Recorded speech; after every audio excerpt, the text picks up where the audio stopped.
സംസ്ഥാന ഗവൺമെന്റ് ആകട്ടെ കേന്ദ്ര ഗവൺമെന്റ് ആകട്ടെ ഒരു ഫെഡറൽ സംവിധാനത്തില് ചില നിയന്ത്രണങ്ങളൊക്കെ വേണം ഫണ്ട് യൂട്ടിലൈസ് ചെയ്യുന്ന കാര്യത്തിൽ. കാരണം ഈ ഫണ്ട് എന്ന് പറയുന്നത് മന്ന ഇറങ്ങി വരുന്ന പോലെ മോളിൽ നിന്ന് വരുന്നതല്ല. ഈ പറയപ്പെട്ട മന്ത്രിമാരുടെയോ മറ്റ് രാഷ്ട്രീയ നേതാക്കന്മാരുടെയോ വീട്ടിൽ നിന്ന് കൊണ്ടുവരുന്നതുമല്ല. ഇത് ജനങ്ങളിൽ നിന്ന് പിരിച്ചെടുക്കുന്ന നികുതിയേതര വരുമാനങ്ങളാണ്. അതാണ് സമാഹരിച്ച് ഒരു രാജ്യത്തിന്റെ ഒരു സംസ്ഥാനത്തിന്റെ വരുമാനം എന്ന് പറയുന്നത് ഖജനാവിലേക്ക് എത്തുന്നത്. അപ്പൊ അത് ഇഷ്ടം പോലെ കൈയിട്ട് വരാവുന്ന ഒന്നല്ല. അതുകൊണ്ടാണ് റൂൾ 10, ഫിനാൻസിലെ റൂൾ 10 അതൊരു കേന്ദ്ര ഗവൺമെന്റിനും സംസ്ഥാന ഗവൺമെന്റുകൾക്കും ബാധകമാണ്. എന്ന് വെച്ചാൽ റൂൾ 10 എന്താണ് പറയുന്നത്? ഫിനാൻസ് വകുപ്പിന്റെ അനുവാദത്തോടു കൂടി മാത്രമേ ഏത് വകുപ്പിനും ഫണ്ട് അലൊക്കേറ്റ് ചെയ്യാവുള്ളൂ. ബജറ്റിൽ പറയുന്ന ഫണ്ട് ഓരോ വകുപ്പിനും അലൊക്കേറ്റ് ചെയ്യേണ്ടത് ഫിനാൻസ് വകുപ്പിന്റെ അനുവാദത്തോടു കൂടിയായിരിക്കണം. എന്തിനാണ് അങ്ങനെ വെച്ചിരിക്കുന്നത്?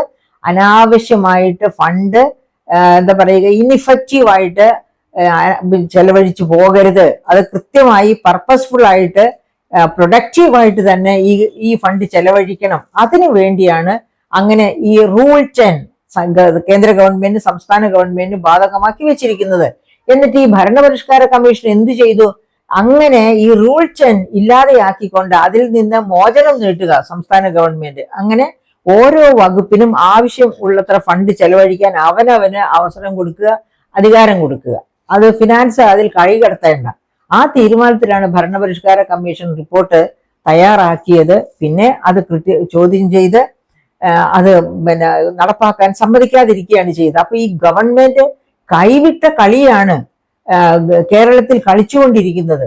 അപ്പോൾ ഇവര് മര്യാദയ്ക്ക് ഭരിക്കാൻ വേണ്ടി അല്ല വന്നിരിക്കുന്നത്, ഇഷ്ടം നടത്തുക എന്ന് വെച്ചാൽ അടുത്ത മൂന്നാം ഊഴം കിട്ടുക. മൂന്നാം ഊഴം കിട്ടണമെങ്കിൽ എന്താ വേണ്ടത്? ചെയ്യാത്ത കാര്യങ്ങളൊക്കെ ചെയ്തു എന്ന് വരുത്തി തീർത്ത് അവർക്ക് കയ്യടി വാങ്ങണം. മനുഷ്യരെ വിഡ്ഢികളാക്കിക്കൊണ്ട് കയ്യടി വാങ്ങണം. അതിനു വേണ്ടിയാണ് ഈ തരത്തിലുള്ള കളികളൊക്കെ. അതായത് ഈ റൂൾ 10 ഇല്ലാതെയാക്കുക, അങ്ങനെ ഇഷ്ടം പോലെ ഓരോ വകുപ്പിനും ഫണ്ട് കൊടുക്കുക, ഇഷ്ടം പോലെ വകുപ്പുകൾ ചെലവാക്കിക്കോട്ടെ എന്നല്ല. ഓരോ വകുപ്പിനും അലോട്ട് ചെയ്യുന്ന ഫണ്ട് ഇഷ്ടമുള്ളിടത്തേക്ക് മാറ്റിക്കൊള്ളാൻ മുഖ്യമന്ത്രിയുടെയും ഒക്കെ താല്പര്യപ്രകാരം നിൽക്കുന്നവർക്കാണല്ലോ, റാൻമൂലികളായിട്ട് നിൽക്കുന്നവർക്കാണല്ലോ സ്ഥാനമാനങ്ങളും കയ്യടികളും ഒക്കെ കിട്ടുക. അപ്പൊ അതൊക്കെ മേടിച്ചെടുക്കാൻ വേണ്ടി ഈ ഫണ്ട് വകമാറ്റി ചെലവഴിക്കുന്നത് സൗകര്യമാക്കി തീർക്കുക. അതിനു വേണ്ടിയാണ് ഈ റൂൾ 10 അപ്ലൈ ചെയ്യുന്നത്. ആവശ്യമില്ലാത്ത കാര്യമാണെന്നും പറഞ്ഞ് ഇങ്ങനെ ഒരു ഭേദഗതി കൊണ്ടുവരാൻ ശ്രമിച്ചത്. എന്തായാലും ആ ഭേദഗതി അസംബ്ലിയിൽ ചർച്ച വന്നു. അങ്ങനെ അത് കാരണം നടന്നിട്ടില്ല. അത് ഒരിക്കലും നടത്താൻ പാടില്ല. കാരണം അത് നമ്മുടെ സംസ്ഥാന ധനപ്രതിസന്ധി, നമ്മുടെ ശരിക്കും കടക്കണിയിലേക്ക് സംസ്ഥാനത്തെ വലിച്ചെറിയുന്നതിന് തുല്യമായിരിക്കും. ശ്രീലങ്ക അനുഭവിച്ചത് അറിയാമല്ലോ. അപ്പൊ അങ്ങനെ ഉള്ള ഒരു അവസ്ഥയിലേക്ക് നമ്മൾ വന്നുകൂടാ എന്ന് CAG നമ്മളെ ചൂണ്ടിക്കാണിക്കുന്നുണ്ട്. അങ്ങനെ CAG തന്നെ പറഞ്ഞിട്ടുണ്ട്. അപ്പൊ അങ്ങനെ ഈ കടം കൂടുതൽ മേടിക്കുന്നു. അങ്ങനെ GSDPയുടെ മാൻഡേറ്റ്സ്, അതായത് FRBM fiscal responsibility and budget management act കൊണ്ടുവന്ന കടം മേടിക്കലിന് ഉള്ള മാനദണ്ഡങ്ങൾ, കടം മേടിക്കലിന് fiscal responsibility and budget management act കൊണ്ടുവന്ന മാനദണ്ഡങ്ങൾ എന്തൊക്കെയായിരുന്നു? ഒന്ന്, ഒരു വർഷം വാങ്ങിക്കുന്ന കടം GSDPയുടെ 3% കൂടാൻ പാടില്ല. രണ്ടാമത്തേതാണ് സഞ്ചിത കടം GSDPയുടെ 29% കൂടാൻ പാടില്ല എന്നുള്ളത്. ആ ഒന്നാമത്തെ കടം, അതായത് GSDPയുടെ 3% കൂടാൻ പാടില്ല എന്നുള്ള അത് തന്നെ അട്ടിമറിക്കാൻ വേണ്ടി ഗവൺമെന്റ് ഒരുപാട് ശ്രമം നടത്തി.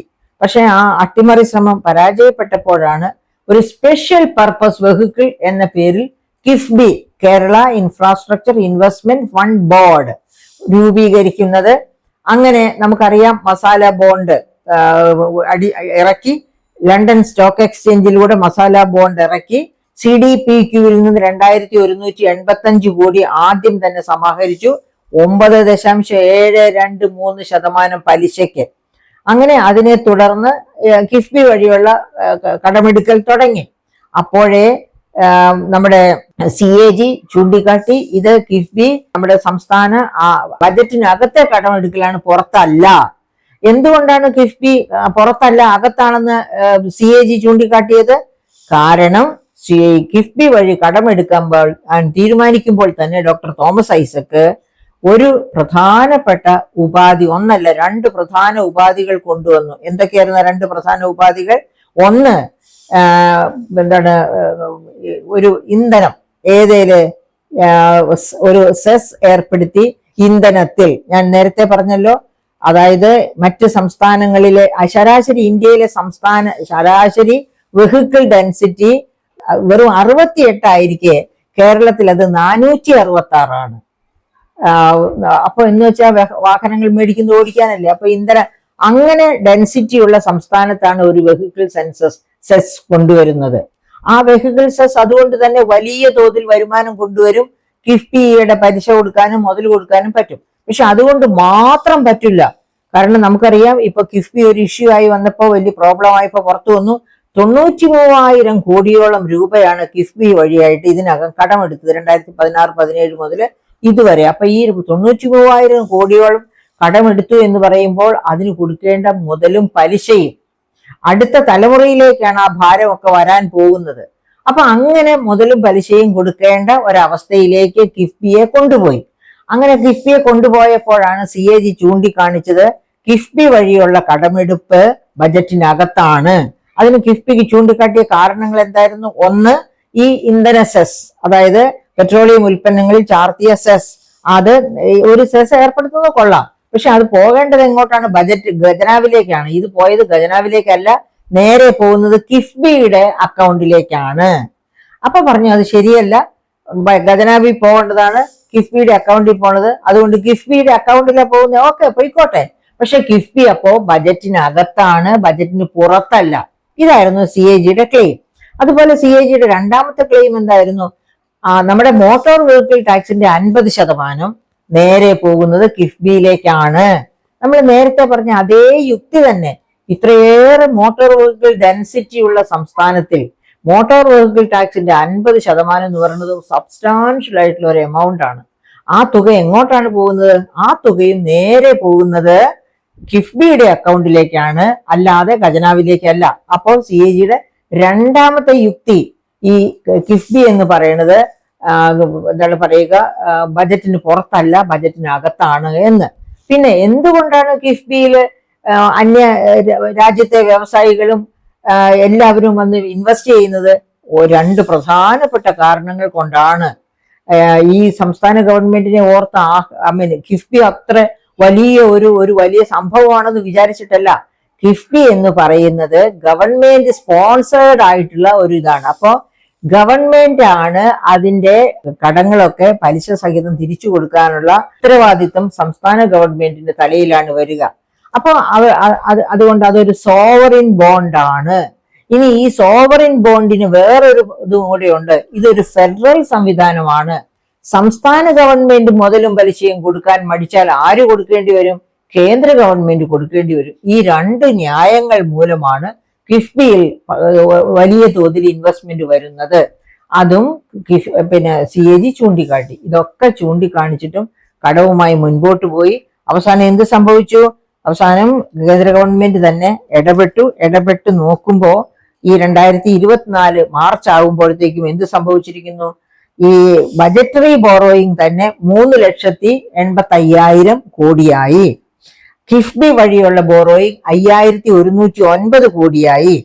കിഫ്ബിയും KSSPL-ഉം കൂടി ചേർന്ന് രണ്ടും കൂടെ ചേർന്നെടുത്തത് 21,417 കോടിയായി.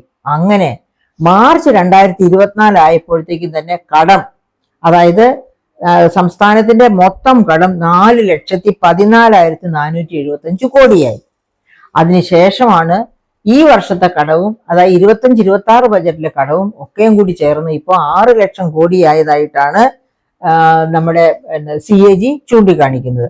അപ്പൊ അങ്ങനെ ധനപ്രതിസന്ധിയിലേക്ക് മാറിക്കൊണ്ടിരിക്കുന്ന ഒരു സംസ്ഥാന ഗവൺമെന്റ് ആണ് ഇപ്പോൾ നമ്മൾ കാണുന്നത്. ആ സംസ്ഥാന ഗവൺമെന്റ് അതുകൊണ്ട് എന്ത് സംഭവിക്കുന്നു? ഈ പറയപ്പെട്ട പദ്ധതി അടങ്കൽ, അതായത്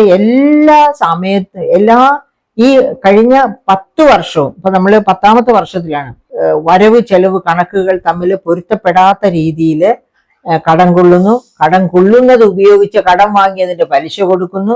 ഈ തരത്തിലാണ് ഗവൺമെന്റ് മുൻപോട്ട് പോയിക്കൊണ്ടിരിക്കുന്നത്. ഒരു ഗവൺമെന്റിനും ഇങ്ങനെ നിലയില്ലാ കയത്തിൽ വീണ് നീന്താൻ പറ്റുകയില്ല. സഹിക്കേണ്ടത് മുഴുവനും ഇവിടുത്തെ ജനങ്ങളാണ്. അപ്പോൾ ജനങ്ങൾ ഓർത്തിരുന്ന ഈ കാര്യങ്ങളൊക്കെ ഗവൺമെന്റിനോട് ചോദിക്കണം. ചോദ്യങ്ങൾക്ക് കൃത്യമായ ഉത്തരം തരാൻ നമ്മുടെ ധനമന്ത്രിയും നമ്മുടെ മുഖ്യമന്ത്രിയും ഒക്കെ തയ്യാറാവണം. കാരണം ഇപ്പൊ കൃഷിയുടെ തന്നെ നമുക്കറിയാം, നെൽകൃഷിയുടെ നട്ടെല്ലൊടിഞ്ഞിരിക്കുകയാണ്. ഇനി ഇപ്പോ പറയുന്നു താമസിയാതെ പേയ്മെന്റ്, അതായത് ഈ പാഡി റെസീറ്റ് ഷീറ്റാണ് കൊടുക്കുന്നത് പ്രൊക്യൂർമെന്റിന്റെ സമയത്ത്. അതുകൂടാതെ നേരിട്ട് പണം കൊടുക്കുന്ന ഒരു സംവിധാനം ഉണ്ടാക്കുമെന്ന് പറയുന്നു. അതൊക്കെ ഈ ഗവൺമെന്റ് മൂന്നാം തവണ വരാനുള്ള പ്ലാനുകൾ മാത്രമാണ്. പ്ലാൻ ബി ആണ് അതൊക്കെ.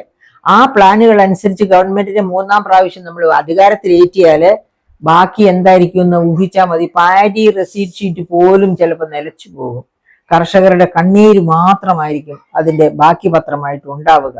അപ്പൊ സമസ്ത മേഖലകളിലും ദുർവ്യയത്തിന്റെയും അതുപോലെ തന്നെ ഭരണശേഷി ഇല്ലായ്മയുടെയും ഒക്കെ കഥകളാണ് നമ്മൾ കേട്ടോണ്ടിരിക്കുന്നത്. അങ്ങനെയുള്ള ഒരു ഗവൺമെന്റ്, അതായത് ഒരു സിസ്റ്റം ഭരണത്തിലിരിക്കാൻ ഒരു തരത്തിലും അർഹതയില്ല. ഏതൊരു സിസ്റ്റം ഭരണത്തിൽ വരുന്നുവോ ആ സിസ്റ്റം കാര്യക്ഷമമായിരിക്കണം. ആ സിസ്റ്റം ജനങ്ങളോട് നീതി പുലർത്തണം. ജനങ്ങളിൽ നിന്ന് പിരിച്ചെടുക്കുന്ന നികുതി പണവും നികുതിയേതര പണവും ഒക്കെ ജനങ്ങളിൽ നിന്നാണ് വരുന്നത്. അത് ജനക്ഷേമത്തിന് വേണ്ടി തന്നെ ചെലവഴിക്കണം.